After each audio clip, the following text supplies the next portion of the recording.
ഈശോ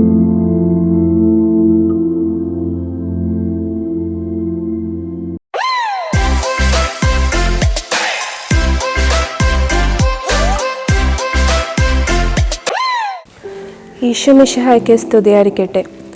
മറിയത്തിൻ്റെ വിമല ഹൃദയ തിരുനാൾ. സ്വർലോ രാജ്ഞിയായ മറിയത്തിന് നമ്മുടെ സ്വന്തം അമ്മയ്ക്ക് ഇന്നേ ദിവസം നമ്മളെ പൂർണ്ണമായും പ്രതിഷ്ഠിക്കാം. അമ്മ നമ്മെ വഴി നടത്തട്ടെ.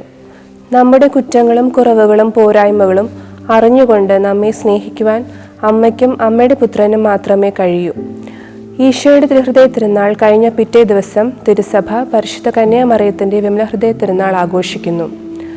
സ്നേഹം തന്നെയായ ഈശോ സ്വയം ശൂന്യനാക്കി എളിമ നിറഞ്ഞ് പരിശുദ്ധ കന്യാമറിയത്തിൻ്റെ ഉദരത്തിൽ പ്രവേശിച്ചപ്പോൾ മറിയത്തിൻ്റെ ഹൃദയം വിമല ഹൃദയമായി മാറി.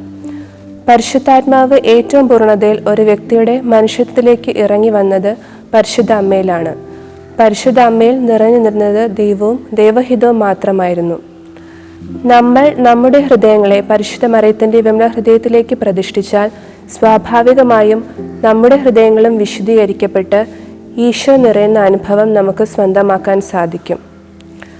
ലോക പ്രശ്നങ്ങൾക്ക് പരിഹാരമായും ആത്മാക്കൾ നരകത്തിൽ പോകുന്നത് തടയാനുമുള്ള രക്ഷാമാർഗമായും പരിശുദ്ധ മറിയം തന്നെ നിർദ്ദേശിക്കുന്ന മരുന്നാണ് ഹൃദയഭക്തി. കന്യാമറിയത്തിൻ്റെ വിമല ഹൃദയ തിരുനാൾ ആഘോഷിക്കുന്ന വേളയിൽ നമ്മുടെ ഹൃദയത്തെയും മറിയത്തിൻ്റെ ഹൃദയത്തിലേക്ക് ചേർത്ത് വെച്ചുകൊണ്ട് കൂടുതൽ വിശുദ്ധിയിൽ നമുക്ക് വളരാം. ആമേൻ.